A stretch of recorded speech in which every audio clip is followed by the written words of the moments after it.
काठमाडौँको थापाथली स्थित बागमती किनारमा रहेको सुकुम्बासी बस्ती हटाउन खोज्दा स्थिति तनावग्रस्त। झडपमा परि काठमाडौँका नगर प्रहरी प्रमुख सहित 36 जना घाइते। सुकुम्बासी बस्तीमा लाग्यो काठमाडौँ महानगरपालिकाका मेयर बालेन शाह विरुद्ध चर्को नारा। निर्वाचनको अन्तिम परिणाम छिटोमा पुसको पहिलो सातामा आउने। दोलखाका विवादित केन्द्रमा मक्सिर 15 गते पुनः निर्वाचन हुने।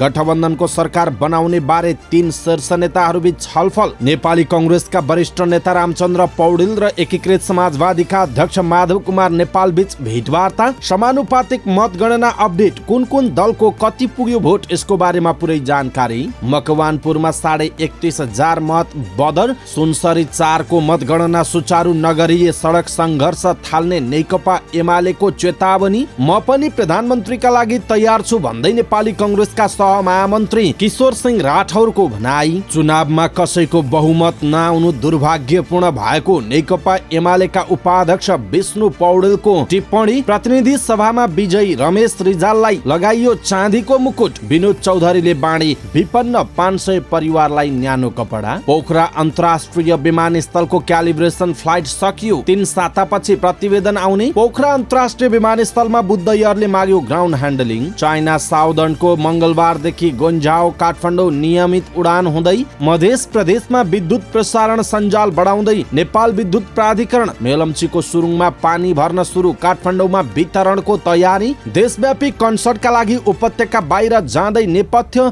पुसको 16 मा विराटनगरमा कन्सर्ट हुने। सलोन बस्नेतले गरे प्रेमिका करिश्मा केसीसँग बिहे। विद्युतीय गाडी किन्न ऋण दिने सम्बन्धमा सिप्रदी र एभरेस्ट बैंक बीच सम्झौता।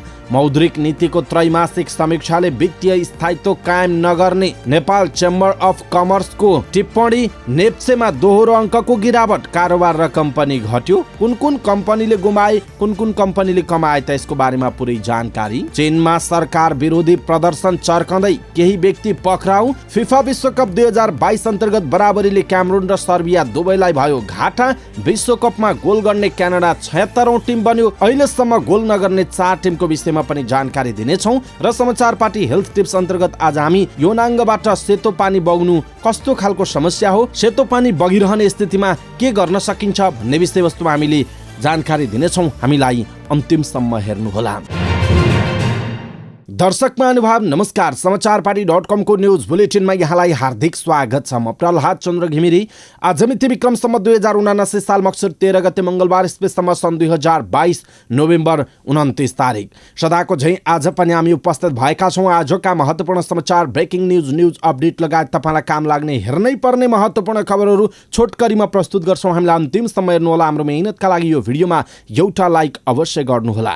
दर्शक महानुभाव, अहिलेसम्म हाम्रो च्यानललाई तपाईले सब्स्क्राइब गर्नु भएको छैन भने कृपया सब्स्क्राइब गर्नुहोस् अनि नजिकै आउने बेल आइकनलाई क्लिक गर्नुहोला। दैनिक रूपमा हेर्नुहुन्छ भने रेगुलर भनेर लेख्नुहोला। आज पहिलोचोटि हेर्दै हुनुहुन्छ भने फर्स्ट टाइम भनेर लेख्नुहोला। दर्शक महानुभाव, देशभित्र हुनुहुन्छ भने आफू रहेको गाउँठाउँ सहर जिल्लाको नाम लेख्नुहोला। विदेशमा हुनुहुन्छ भने कुन देशबाट हेरिरहनु भएको छ त्यो कुरा तलको कमेन्ट बक्समा कमेन्ट गर्नुहोला। दैनिक हेर्ने दर्शक महानुभावले रेगुलर भनेर लेख्नुहोला। आज पहिलोचोटि हेर्दै हुनुहुन्छ भने फर्स्ट टाइम भनेर लेखिदिनुहोला। आउनुहोस् दर्शक महानुभाव, आजका महत्त्वपूर्ण समाचार सुरु गरौँ। काठमाडौँको थापाथली स्थित बागमती किनारमा रहेको सुकुम्बासी बस्तीमा तनावग्रस्त स्थिति सृजना भएको प्रसङ्गबाट।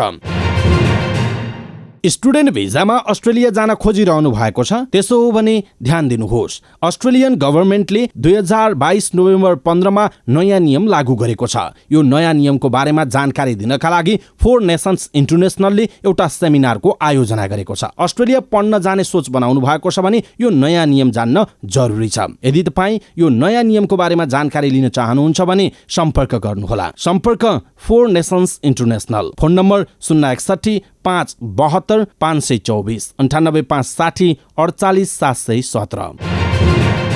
काठमाडौँको थापाथली स्थित बागमती किनारमा रहेको सुकुम्बासी बस्ती तनावग्रस्त बनेको छ। सुकुम्बासी बस्ती हटाउन पुगेको महानगरको टोलीमाथि त्यहाँ बस्नेहरूले ढुङ्गामुढा गरेपछि सो क्षेत्र तनावग्रस्त बनेको हो। वैकल्पिक व्यवस्था बिनै हटाउन थालेको भन्दै उनीहरूले महानगरको टोलीमाथि ढुङ्गामुढा गरेका हुन्। घरेलु हतियारसहित प्रदर्शनमा उत्रिएका सुकुम्बासी बस्तीका स्थानीयले गृहमन्त्री एवं महानगरका मेयर विरुद्ध चर्को नाराबाजी गरेका थिए। एकीकृत बागमती सभ्यता विकास समितिले मक्सिर 4 चुनावकै दिनसम्म अन्तिम म्याद राखेर बस्ती खाली गर्न सूचना जारी गरेको थियो। समितिले सूचना जारी गर्दै नदी किनारका अनाधिकृत रूपमा निर्माण भएका घरटहरा तथा निर्माण सामग्री र सवारी साधनहरू हटाउन मक्सिर 4 सम्मको समय सीमा दिएको थियो।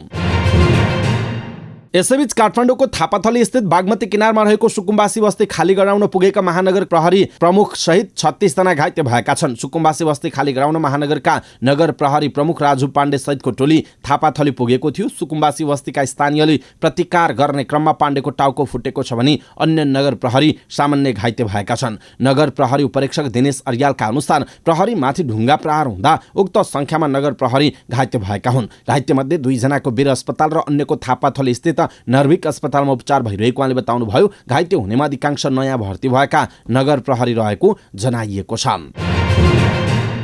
काठमाडौँको थापाथली स्थित बागमती किनारमा रहेको सुकुम्बासी बस्ती हटाउन पुगेको महानगरको टोलीमाथि स्थानीय बासिन्दाले घरेलु हतियारसहित प्रतिकार गर्नुका साथै चर्को नाराबाजी गरे। उनीहरूले काठमाडौँ महानगरपालिकाका मेयर बालेन शाह विरुद्ध पनि नाराबाजी गरे। घरेलु हतियारसहित प्रदर्शनमा उत्रिएका सुकुम्बासी बस्तीका स्थानीयले गृहमन्त्री बालकृष्ण खाँड विरुद्ध पनि चर्को नाराबाजी गरे। यसअघि वैकल्पिक व्यवस्था बिना नै हटाउन थालेको भन्दै उनीहरूले महानगरको टोलीमाथि ढुङ्गामुढा गरेका थिए। एकीकृत बागमती सभ्यता विकास समितिले मक्सिर 4 मा अन्तिम म्याद राखेर बस्ती खाली गर्न सूचना जारी गरेको थियो। तर बागमती किनारका टहरा बनाएर बसिरहेकाहरू त्यो सूचनाको व्यवस्था गरेर हट्न मानेका थिएनन्। त्यसैले महानगरको टोली बस्ती हटाउन पुगेको थियो। 3 जिल्लाको निर्वाचन विवादका कारण निर्वाचनको अन्तिम मत परिणाम कम्तीमा 1 साता सर्ने देखिएको छ। दोलखा, स्याङ्जा र बाजुराका केही ठाउँमा विवाद भएर निर्वाचन रोकिएको थियो। दोलखामा फेरि मतदानको निर्णय भए पनि अरू 2 ठाउँमा के गर्ने भन्नेबारे टुङ्गिएको छैन। निर्वाचनको अन्तिम तयारीबारे जानकारी दिन आयोजित पत्रकार सम्मेलनमा प्रमुख निर्वाचन आयुक्त दिनेश कुमार थपलियाले मक्सिर 22 गतेसम्म सबैको मतगणना टुङ्ग्याउने बताउनु भएको थियो। आयोगले मक्सिर मसान्तसम्म सबै प्रक्रिया पूरा गरेर राष्ट्रपति कार्यालयमा अन्तिम मत परिणाम र प्रतिवेदन बुझाउने तयारी गरेको थियो। तर 3 ठाउँमा निर्वाचन प्रक्रिया अवरुद्ध हुँदा तोकिएको समयमा काम गर्न नसकिएको जनाइएको छ। आइतबार मात्रै निर्वाचन आयोगले दोलखामा फेरि मतदान गराउन निर्वाचन अधिकृतलाई निर्देशन दिएको थियो। त्यहाँ अब 15 गते आगामी बिहीबार मतदान हुने भएको छ। स्याङ्जा 2 र बाजुराबाट स्थलगत अध्ययन प्रतिवेदन नआएको भन्दै आयोगले त्यहाँ मतगणना थाल्ने कि फेरि मतदान गर्ने भन्ने निर्णय गरेको छैन। दुवै जिल्लामा प्रमुख दलहरू कांग्रेस र एमाले बीच एक अर्कामाथि बुथ क्याप्चर गरेको आरोप प्रत्यारोप चलिरहेको छ। दोलखामा रद्द भएका मतदान केन्द्रहरूमा मक्सिर 15 गते पुनः निर्वाचन हुने भएको छ। जिल्ला निर्वाचन व्यवस्थापन समितिको बैठकले 15 गते निर्वाचन गराउने निर्णय गरेको हो। मुख्य निर्वाचन अधिकृत दिल्ली रत्न श्रेष्ठले निर्वाचनको पूर्व तयारी समेत गर्नुपर्ने भएकाले मक्सिर 15 गते पुनः मतदान गराउने निर्णय भएको जानकारी दिनुभयो। उहाँले निर्वाचनको तयारी सुरु भइसकेको पनि बताउनु भएको छ। सत्ता गठबन्धनका प्रमुख 3 दल बीच वर्तमान गठबन्धनलाई निरन्तरता दिने गरी छलफल अघि बढेको छ। प्रधानमन्त्री शेरबहादुर देउबा, माओवादी केन्द्रका अध्यक्ष पुष्पकमल दाहाल प्रचण्ड र एकीकृत समाजवादीका अध्यक्ष माधव कुमार नेपाल बीच बालुवाटारमा छलफल भएको छ। छलफलमा गठबन्धनको सहकार्यलाई निरन्तरता दिने बारेमा कुराकानी भएको प्रधानमन्त्रीका प्रेस संयोजक गोविन्द परियारले जानकारी दिनुभएको छ। प्रधानमन्त्री देउबासँग माओवादी केन्द्रका अध्यक्ष दाहालले 2 दिन अघि पनि भेट्नु भएको थियो। नेकपा एकीकृत समाजवादीका अध्यक्ष माधव कुमार नेपाल र नेपाली कांग्रेसका नेता रामचन्द्र पौडेल बीच भेटवार्ता भएको छ। प्रधानमन्त्री पदमा दाबी गर्दै आउनुभएका पौडेल नेपाललाई भेट्न उहाँकै निवासमा पुग्नु भएको हो। नेपालले पनि प्रधानमन्त्रीमा पौडेलको दाबी स्वाभाविक हुने बताएको पौडेलका स्वकीय सचिव चिरञ्जीवी अधिकारीले जानकारी दिनुभयो। नेता नेपालले अहिलेको सत्ता गठबन्धन कायम राख्नुपर्नेमा पनि जोड दिएको उहाँले बताउनुभयो। नेपालको भनाइ उद्धृत गर्दै अधिकारीले भन्नुभयो, तपाईँ गठबन्धनको नेता पनि हो, गठबन्धन बनाउन तपाईँले दुःख गर्नु भएको पनि छ। पटक तपाईँ प्रधानमन्त्री हुन पाउनुपर्छ भन्नेमा हाम्रो पार्टी पनि सकारात्मक छ भनेर माधव नेपालले भन्नुभयो। उहाँको भनाइ छ, नेपाली कांग्रेसमा हालका प्रधानमन्त्री शेरबहादुर देउबा, महामन्त्री गगन थापा लगायत पनि प्रधानमन्त्रीको दावेदार रहेका छन्। समानुपातिकतर्फ अहिलेसम्मको मत परिणाम अनुसार नेकपा एमाले सबैभन्दा धेरै सिट पाउने दल बन्ने देखिएको छ। पछिल्लो मत परिणाम अनुसार समानुपातिकमा नेकपा एमाले 25,50,372 मत ल्याएको छ। त्यस्तै गरी नेपाली कांग्रेस दोस्रो स्थानमा रहेको छ। समानुपातिकमा नेपाली कांग्रेसले 24,15,834 मत ल्याएको छ। त्यस्तै तेस्रोमा नेकपा माओवादी केन्द्र छ। नेकपा माओवादी केन्द्रले 10,78,400 448ले आएको छ भने चौथोमा राष्ट्रिय स्वतन्त्र पार्टी छ जसले 10,65,612 मत ल्याएको छ। त्यस्तै गरी राष्ट्रिय प्रजातन्त्र पार्टीले 5,47,011 मत ल्याएको छ भने जसपाले 3,36,096 मत ल्याएको छ। त्यस्तै एकीकृत समाजवादीले 2,55,807 मत ल्याएको छ भने लोसपाले 1,30,325 अनि नागरिक उन्मुक्ति पार्टीले 2,38,130 मत ल्याएको जनाइएको छ। मक्सिर 4 गते सम्पन्न प्रतिनिधि सभा र प्रदेश सभा निर्वाचनमा मकवानपुरमा 31,474 मत बदर भएको छ। बागमती प्रदेश निर्वाचन कार्यालय मकवानपुरका अनुसार प्रतिनिधि सभा प्रत्यक्षतर्फ निर्वाचन क्षेत्र नम्बर 1 मा 91,489 मत खसेकोमा 4,058 मत बदर भएको छ। यस निर्वाचन क्षेत्र अन्तर्गत प्रदेश सभा 1 मा 46,230 मत खसेकोमा 1,663 मत बदर भएको छ भने प्रदेश सभा 2 मा 45,080 मत खसेकोमा 504 मत बदर भएको आयोगले जनाएको छ। निर्वाचन क्षेत्र नम्बर 2 मा 86,301 मत खसेकोमा 4,102 मत बदर भएको छ। यस निर्वाचन क्षेत्र अन्तर्गत प्रदेश सभा 1 मा 45,853 मत खसेकोमा 1,579 मत बदर भएको छ भने प्रदेश सभा 2 मा 43,329 मत खसेकोमा 1,494 मत बदर भएको जनाइएको छ। सुनसरी 4 को अवरुद्ध मतगणनाको विषयलाई लिएर नेकपा एमाले सडक सङ्घर्ष थाल्ने चेतावनी दिएको छ। सुनसरी 4 बाट प्रतिनिधि सभा सदस्य एमाले उम्मेद्वार जगदीश प्रसाद कोसियाइतले अवरुद्ध मतगणनाको विषयलाई लिएर सडक सङ्घर्ष गर्ने चेतावनी दिनुभयो। पत्रकार सम्मेलनको आयोजना गरी एमाले उम्मेद्वार कोसियाइतले मतगणनामा आलटाल भइरहेको र कानुनसङ्गत मतगणना गर्न आग्रह गर्नुभयो। उहाँले सञ्चार तथा सूचना प्रविधि मन्त्री ज्ञानेन्द्र बहादुर कार्कीले कानुन विपरीत विषय उठान गरी मतगणना अवरुद्ध पारेको आरोप समेत लगाउनुभयो। उहाँले मतगणनामा ढिलाइ भई एमाले सडक सङ्घर्षमा उत्रन बाध्य हुने चेतावनी पनि दिनुभएको छ। नेपाली कांग्रेसका सहमहामन्त्री तथा बाँके क्षेत्र नम्बर 3 बाट प्रतिनिधि सभा सदस्य चुनिनु भएका किशोर सिंह राठौरले आफू पनि प्रधानमन्त्रीका लागि सक्षम र तयार रहेको बताउनुभयो। नेपालगञ्जमा आयोजित पत्रकार भेटघाट कार्यक्रममा राठौरले क्लियर कुरा त के हो भने पार्टी कार्यकर्ताले महामन्त्रीलाई संगठन बनाउनका लागि मत दिएको बिर्सिनु हुँदैन। प्रधानमन्त्रीको दाबी भन्दा उहाँले 5 वर्ष पार्टी संगठन गर्नुपर्छ उहाँको भनाइ छ। यो विषयमा पार्टीभित्र आवश्यक परे छलफल हुने राठौरले बताउनुभयो। प्रतिनिधि सभा सदस्य चुनिनु भएका राठौरले देशमा चलिरहेको सशस्त्र द्वन्द्व अन्त्य गर्ने उद्देश्यले शान्ति प्रक्रियासँगै सुरु भएको नेपालको लोकतान्त्रिक आन्दोलनका केही मुख्य राजनैतिक दलहरूबीच सहकार्यको ऐतिहासिकताको महत्त्व स्मरण गर्नुपर्ने भन्दै 2046 सालको जनआन्दोलनमा भएको सहकार्यलाई लोकतन्त्रको जगका रूपमा लिनुपर्ने समेत बताउनु भएको छ। नेकपा एमालेका उपाध्यक्ष विष्णु पौडेलले निर्वाचनबाट कसैको बहुमत नआउनु देशका लागि दुर्भाग्यपूर्ण भएको बताउनुभयो। कुनै दलको बहुमत नआउँदा मुलुक अस्थिरताको चक्रव्यूहमा फस्ने खतरा रहेको पौडेलले बताउनुभयो। रूपन्देही 2 बाट प्रतिनिधि सभा सदस्यमा निर्वाचित भएपछि आयोजित पत्रकार सम्मेलनमा पौडेलले एमालेले सरकारको नेतृत्व नगर्दासम्म देशले सही निकास नपाउने समेत दाबी गर्नुभयो। बहुमत नपाए पनि एमालेले सरकारको नेतृत्वका लागि अधिकतम पहल गर्ने उहाँले बताउनुभयो। एमालेले प्रधानमन्त्रीका लागि पार्टी अध्यक्ष केपी शर्मा ओलीलाई अगाडि सारेको र एमालेले मात्रै देशलाई सही ढङ्गले अगाडि बढाउन सक्ने उहाँको दाबी रहेको छ। पर्सा क्षेत्र नम्बर 4 बाट प्रतिनिधि सभा सदस्यमा विजयी हुनुभएका नेपाली कांग्रेसका नेता रमेश रिजाललाई धोबिनी गाउँपालिका उपाध्यक्ष मन्जु देवीले चाँदीको मुकुट लगाइदिनु भएको छ। निर्वाचित भएपछि मतदातालाई धन्यवाद ज्ञापन गर्न रिजाल आइतबार साँझ धोबिनी गाउँपालिका वडा नम्बर 3 हरिहरपुर पुग्नु भएको थियो। रिजाललाई त्यहाँ चाँदीको मुकुट लगाइएको हो। उपाध्यक्ष मन्जु देवी पनि नेपाली कांग्रेसबाट गाउँपालिकाको उपाध्यक्षमा निर्वाचित हुनु भएको थियो।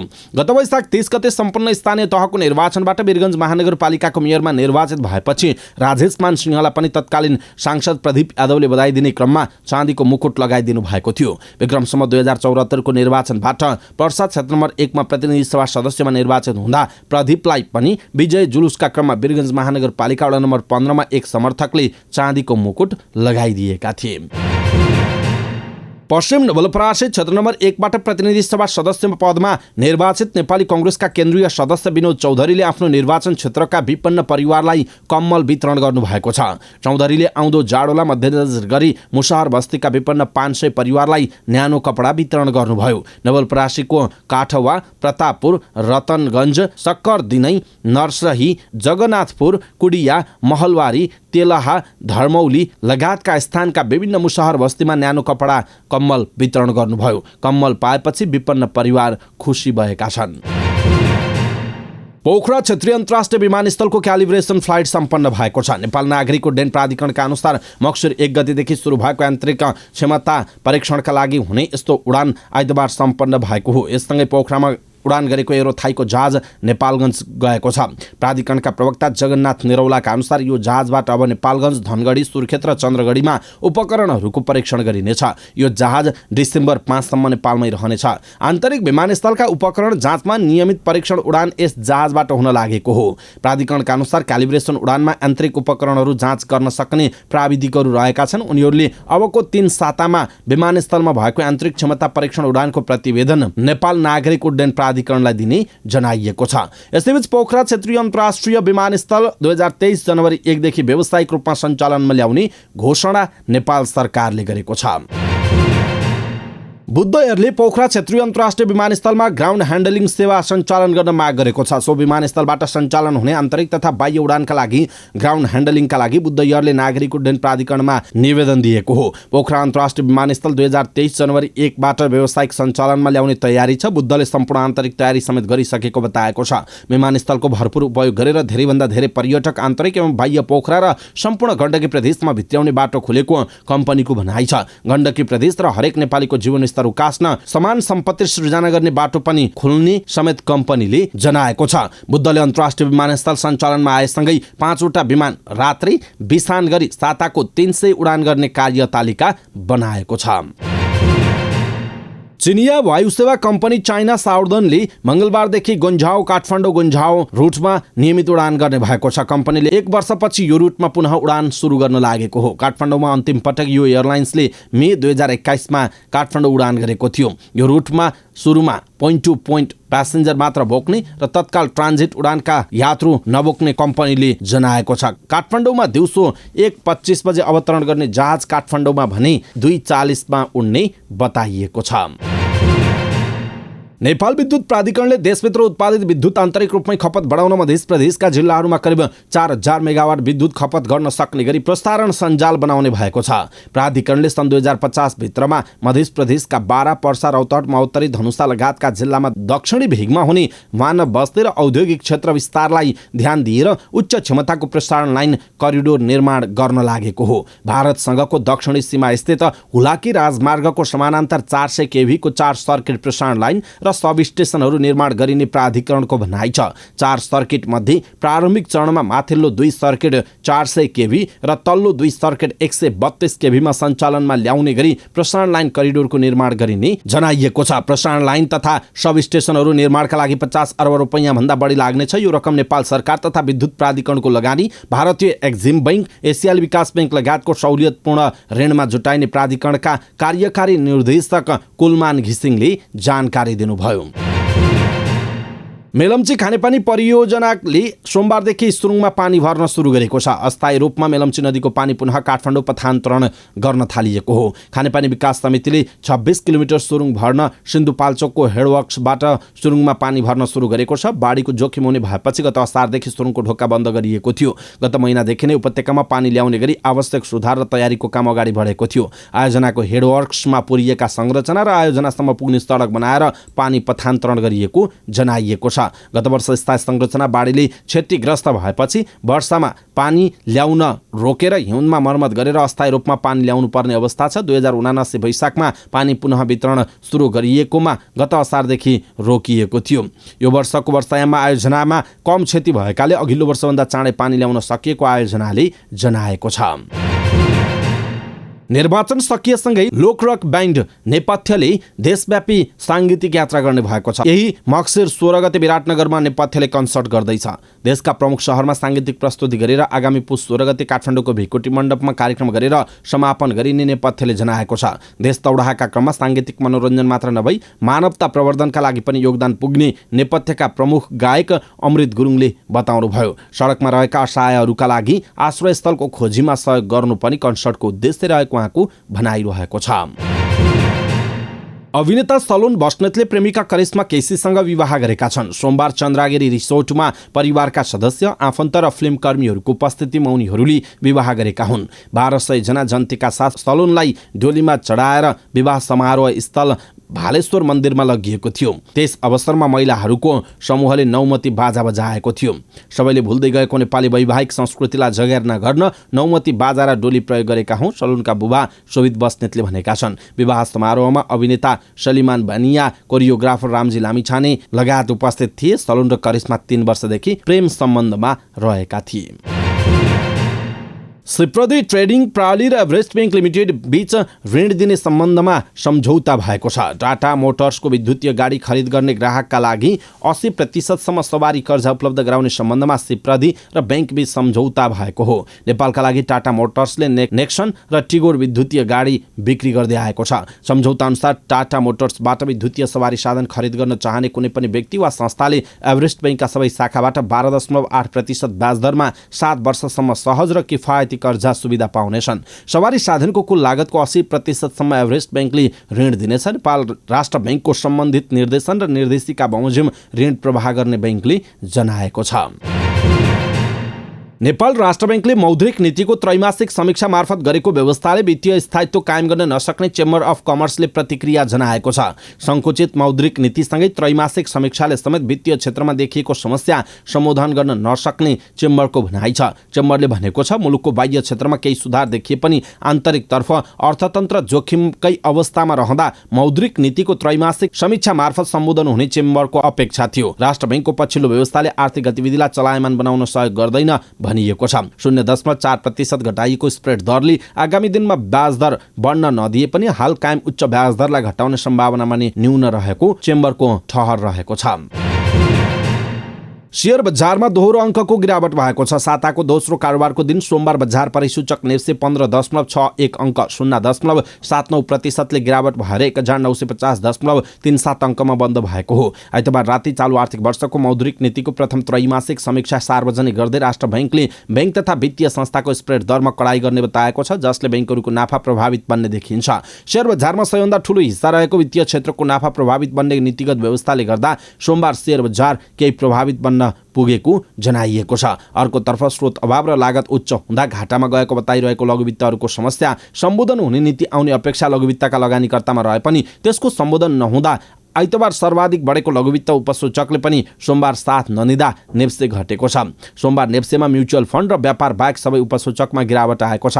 ब्याङ्किङ उपसूचक 0.73% गिरावट आएको छ भने वित्त कम्पनीको उपसूचक 1.51% गिरावट भएको छ।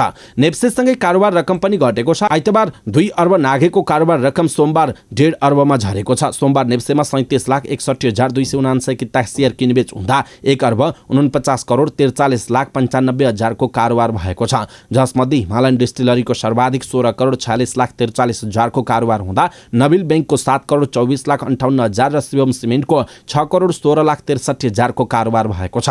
सोमबार बजारमा कुल 194 कम्पनीको शेयर कारोबार भएकोमा 151 कम्पनीको शेयर मूल्य गिरावट हुँदा 36 कम्पनीको शेयर मूल्य बढेको छ। यस्तै 7 कम्पनीको शेयर मूल्य स्थिर छ। सोमबार कारोबार भएको मध्ये खप्तर लघुवित्तको शेयर मूल्य सर्वाधिक 8.18% वृद्धि हुँदा गरिमा डिभेन्चर 2085 को मूल्य 6.11% र नेपाल ल्युब आयलको शेयर मूल्य 6.09% वृद्धि भएको छ। यता सिनर्जी पावरको शेयर मूल्य 4.56% गिरावट हुँदा ओरिएन्टल होटलको शेयर मूल्य 4.31% तथा जानकी फाइनान्सको शेयर मूल्य 3.96% गिरावट भएको जनाइएको छ।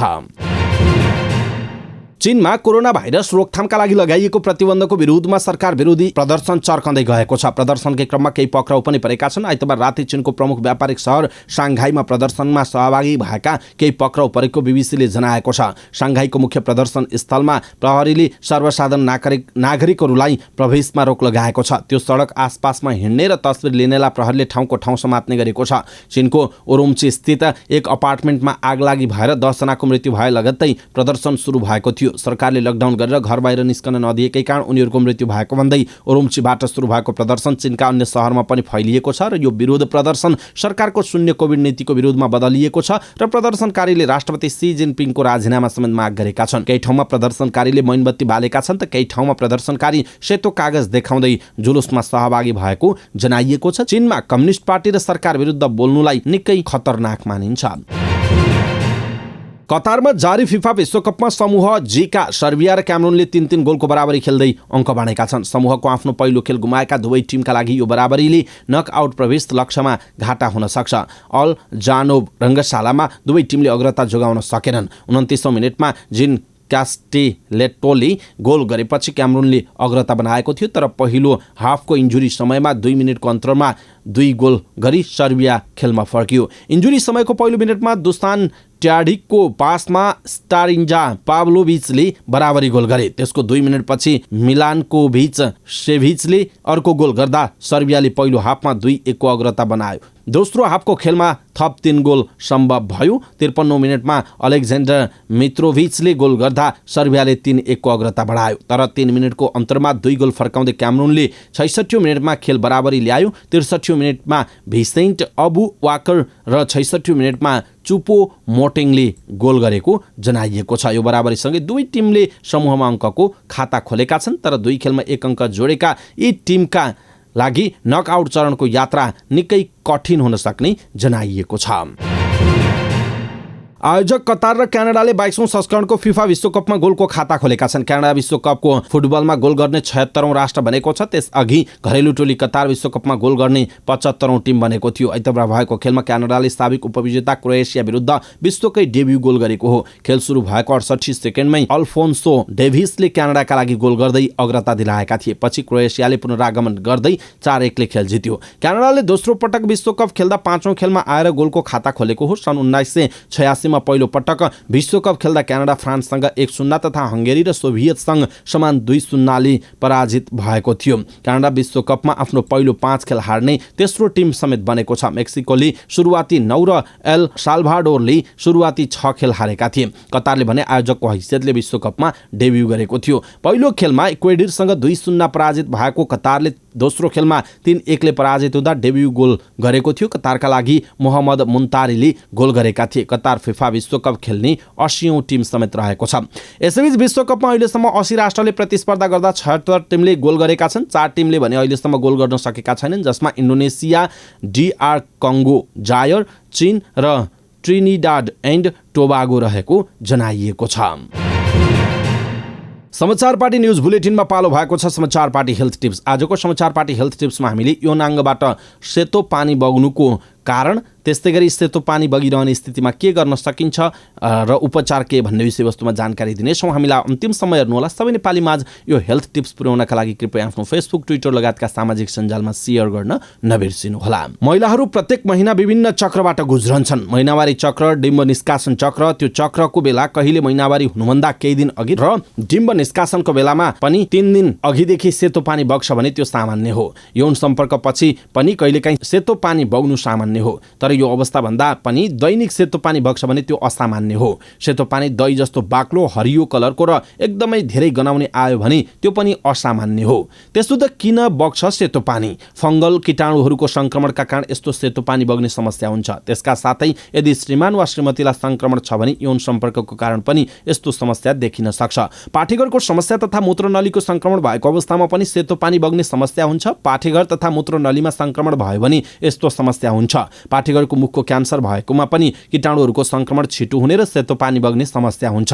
सेतो पानी बग्दा त्यो सँगै तल्लो पेट दुख्ने समस्या पनि महिलामा देखिन्छ। महिलामा मोनोपोज, महिनावारी सुकेपछि एस्ट्रोजोन भन्ने हर्मोनको कमी हुन्छ, जसले हड्डी कमजोर हुने, मुड परिवर्तन हुने, सेतो पानी बग्ने र यौनाङ्ग एकदमै सुक्खा भएर चिलाउने जस्ता समस्या देखिन्छन्। सेतो पानी बगिरहने स्थितिमा के गर्ने त? धेरै सेतो पानी बग्ने मुख्य कारण फंगल र कीटाणुको संक्रमणको कारणले हो। त्यसैले सबैभन्दा पहिला त के कारणले सेतो पानी बगेको छ त्यो कुरा पत्ता लगाउनु पर्यो। कीटाणुको कारणले संक्रमण भएको छ भने एन्टिबायोटिक दिएर यसको उपचार गरिन्छ। फंगलको कारण यस्तो समस्या भएको हो भने चाहिँ एन्टिफंगल उपचार गर्नुपर्छ। यौनाङ्गको सरसफाइ। दैनिक साबुन पानीले यौनाङ्ग सफा गर्नु हुँदैन। हप्तामा 1 पटक साबुन पानीले सफा गर्ने, नत्र सफा पानीले मात्र यौनाङ्ग सफा गर्नुपर्छ। यौनाङ्गलाई सकेसम्म सुक्खा र सफा राख्नुपर्छ। ओसिलो बनाएर राख्नु हुँदैन। ओसिलो भयो भने फंगल संक्रमण हुने सम्भावना हुन्छ। नाइलन र सिल्कको भन्दा पनि सुतीको पेन्टी प्रयोग गर्नुपर्छ। महिनावारी भएको बेला 4 देखि 6 घण्टामा प्याड परिवर्तन गर्नुपर्छ। यौनाङ्गको सरसफाइसँगै प्रशस्त मात्रामा पानी पिउनुपर्छ। दैनिक 8 ग्लास पानी पिउनुपर्छ। पानीले मूत्रनलीमा संक्रमण हुन दिँदैन र कीटाणुलाई पखाल्छ। महिनावारीमा थोरै रगत बग्ने समस्या। केही महिलाको जन्मजात गर्भाशय आकार र मोटाइ अलिक कम हुन्छ भने त्यस्ता महिलालाई थोरै रगत बग्ने समस्या हुन्छ। सामान्यतया 2 दिन रगत बगेको छ भने त्यो सामान्य हो। पाठेघरको मुखको क्यान्सर भएमा कसैलाई महिनावारी नै नहुने र महिनावारी भयो भने पनि 1 दिन अलिकति मात्र रगत बग्ने हुन्छ। यसको उपचार 2 दिनभन्दा कम थोरै रगत बग्यो भने अस्पताल गएर भिडियो एक्सरे र पाठेघरको पानीको जाँच गर्नुपर्छ। के कारणले कम रगत बगेको हो भनेर पत्ता लगाएर त्यसै अनुसारको उपचार गरिन्छ। धेरै रक्तस्राव हुने समस्या। कसैको जन्मजात नै गर्भाशय अलि ठुलो र मोटो आकारको हुन्छ। त्यस्ता महिलालाई महिनावारीको समयमा अलि बढी पेट दुख्ने र अलि बढी रक्तस्राव हुने हुन्छ। शरीरमा प्लेटलेट्स र रगत बन्द गर्ने प्लट कम छ भने पनि रगत बगिरहने समस्या हुन्छ। साथै पाठेघरको मुखको क्यान्सर भयो भने पनि महिनावारीमा धेरै रक्तस्राव हुने हुन्छ। त्यसो त उपचार के हो त? 7 दिनसम्म रक्तस्राव हुनु सामान्य हो। 7 दिनभन्दा बढी रगत बगिरहन्छ भने यसको पनि कारण पत्ता लगाउनु पर्ने हुन्छ। सबैभन्दा पहिला त आइरनको मात्रा जाँच गर्नुपर्छ। धेरै रगत बग्यो भने एनेमिया हुने सम्भावना हुन्छ। त्यसैले धेरै रगत बग्नुको कारण पत्ता लगाएर त्यही अनुसार उपचार गर्नुपर्छ। नजिकैको चिकित्सककोमा जानु सबैभन्दा उत्तम उपाय हो। दर्शक महानुभाव, आज हामीले डाक्टर गरिमा श्रेष्ठले दिएको यो हेल्थ टिप्स, यौनाङ्गबाट सेतो पानी बग्नु समस्या के हो, किन बग्छ र यसको उपचारहरू के हुन सक्छ भन्ने विषयवस्तु हामीले जानकारी दियौँ। तपाईलाई कस्तो लाग्यो आफ्नो धारणा तलको कमेन्ट बक्समा कमेन्ट गर्नुहोला। हाम्रो मेहनतका लागि यो भिडियोमा एउटा सानो लाइक अवश्य गर्नुहोला। सबै नेपालीहरू माझ पुर्याउनका लागि यो हेल्थ टिप्स आफ्नो फेसबुक, ट्विटर लगायतका सामाजिक सञ्जालमा सेयर गर्न नबिर्सिनुहोला। अवस्था दर्शक महानुभाव, आजका महत्त्वपूर्ण समाचार, ब्रेकिङ न्युज अपडेट लगायत तपाईँलाई काम लाग्ने हेर्नै पर्ने महत्त्वपूर्ण खबरहरू यति नै। हामीले प्रस्तुत गरेका यी समाचारहरूप्रति तपाईँको धारणा के छ? आफ्नो धारणा तलको कमेन्ट बक्समा कमेन्ट गर्नुहोला। हाम्रो मेहनतका लागि यो भिडियोमा एउटा सानो लाइक अवश्य गर्नुहोला। दर्शक महानुभाव, पलपलको न्युज अपडेटका लागि हाम्रो च्यानललाई तपाईँले सब्स्क्राइब गर्नुभएको छैन भने कृपया सब्स्क्राइब गर्नुहोस् अनि नजिकै आउने बेल आइकनलाई क्लिक गर्नुहोला। पलपलको न्युज अपडेटका साथ फेरि हाम्रो भेट हुनेछ। तपाईँ समाचार पार्टी हेर्दै गर्नुहोस्। नमस्कार।